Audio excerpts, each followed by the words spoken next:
My man of the games.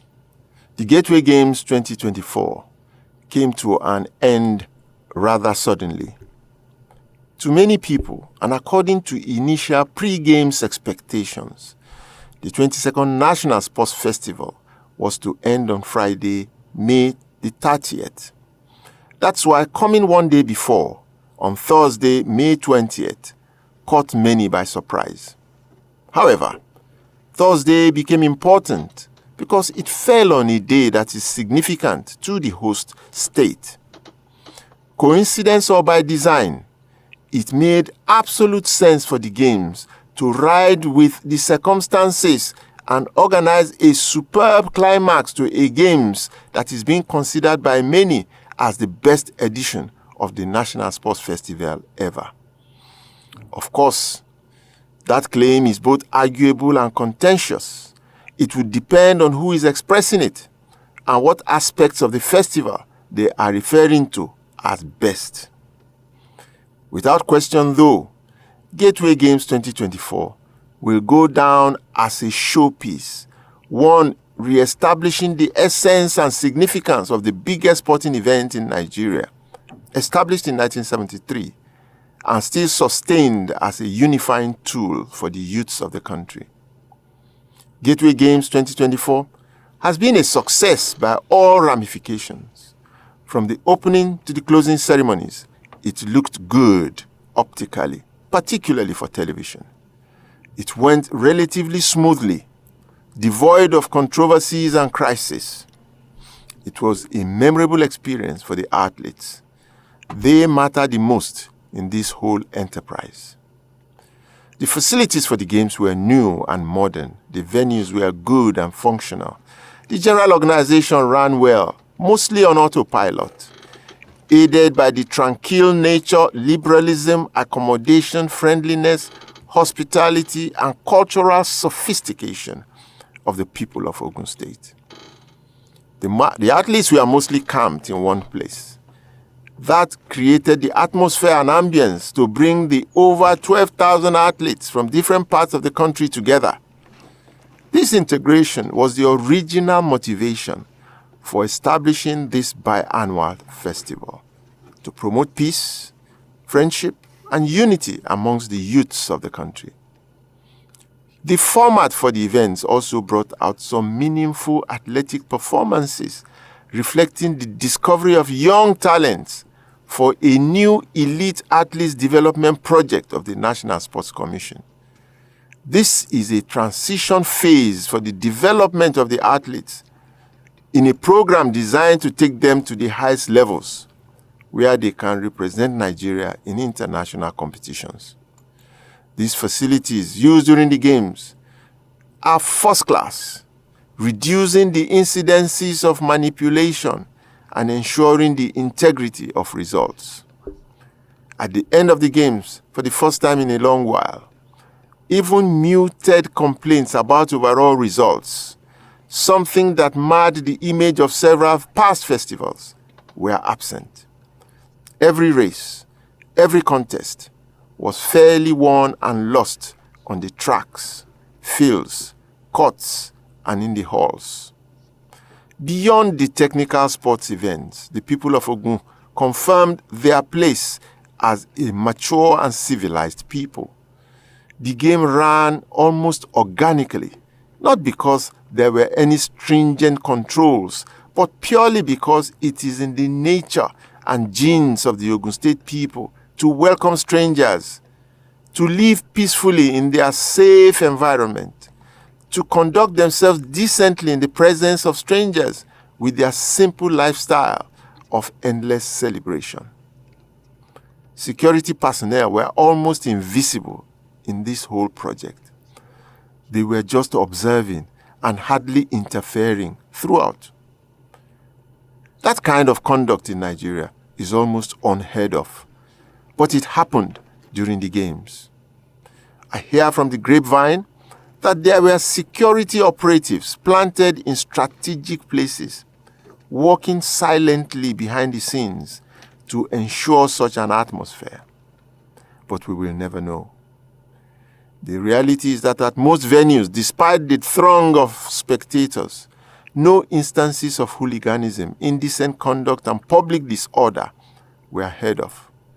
Also, although fees were not charged for any events, during all the games, including football, matches went on without crisis. Beyond the technical side of things, the social events around and after the games were truly special and spectacular.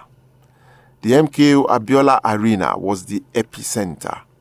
It presented a new and previously unseen dimension to the games, the outlines of a sports economy beyond the usual sponsorships and marketing of the festival itself. Night after night, the arena turns into a bristling market, assuming a life of its own. No mention of sport takes place here. Everything but sport is available as business. Even the small red light area of Abeokuta became deserts. The guests must have moved into the arena to do their thing. This place at night operated without athletes. It was a different world entirely. I had two roles to play at the festival. I was an observer as well as an ambassador for Ogun State. All I have written above so far are as an ambassador. The following represent my humble observations looking at the games through the prism of an Olympian. Asha, this is the Nigerian female international singer. She performed at the opening ceremony of the games. Her rendition of the national anthem was the best I have ever heard. She sang from the depths of her soul, every word of the anthem coming alive with her guitar strumming along and lifting the song to a spiritual dimension.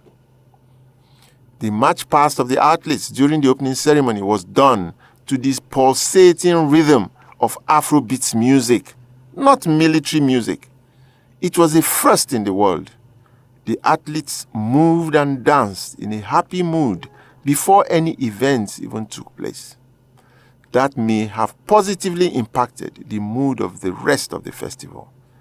It was beautiful to behold. And it was repeated at the closing ceremony also. Probably a new culture may have been introduced to international sport. The opening ceremony mostly escaped serious scrutiny by the media. I am not sure if any media reported that the game's torch, meant to burn throughout the festival, was not ceremonially lit.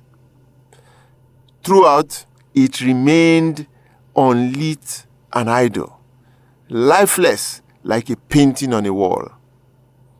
During the closing ceremony, a small glowing flame could be seen above one of the two gas chambers installed for that purpose. It seemed like the torch itself was protesting its poor treatment by omission from the festival. The burning torch is an important element of the sports festival, deriving its significance from the practice at the Olympic Games, where the flames represent peace, friendship, and unity of humanity.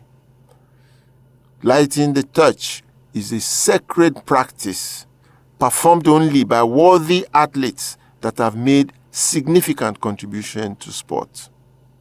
So, not lighting the torch was a major flaw that could have added beauty and glamour to the games. Although in Abeokuta the flames came up on the day of the closing ceremony, as I said, their weak glow was a silent protest by the elements that it was all too little, too late. My best moment of the games took place during the opening ceremony. It was a transfiguration of a man. He worked hard. He slept little. He drove everybody crazy. But it all came down to 5 minutes of brilliance. It was about how he walked to the podium with supreme confidence, how he read a speech that must be documented for the quality of its content, how he read that speech deliberately and clearly, every word loaded with belief. How he conquered a subject he did not like originally, sport, and a territory he was not familiar with only a few weeks before. As he rounded off his speech, he raised both hands in supplication to the gods of sport on Mount Olympus and invoked the spirit of his ancestors to come over to the Gateway Games. That picture of him is my best picture of the Gateway Games. If there is any doubt about the conspiracy of the elements in this whole Gateway Games, how does one explain the coincidence in the closing ceremony coinciding with the 6th anniversary of his government and the 65th anniversary of the day of his birth? It is an event of destiny. That's why, on behalf of all Nigerian athletes and all citizens of Ogun State, I wish Dr. Prince Dapo Abiodun, CON, a happy birthday and congratulations for hosting one of the best games in the history of the National Sports Festival. He is my man of Gateway Games 2024.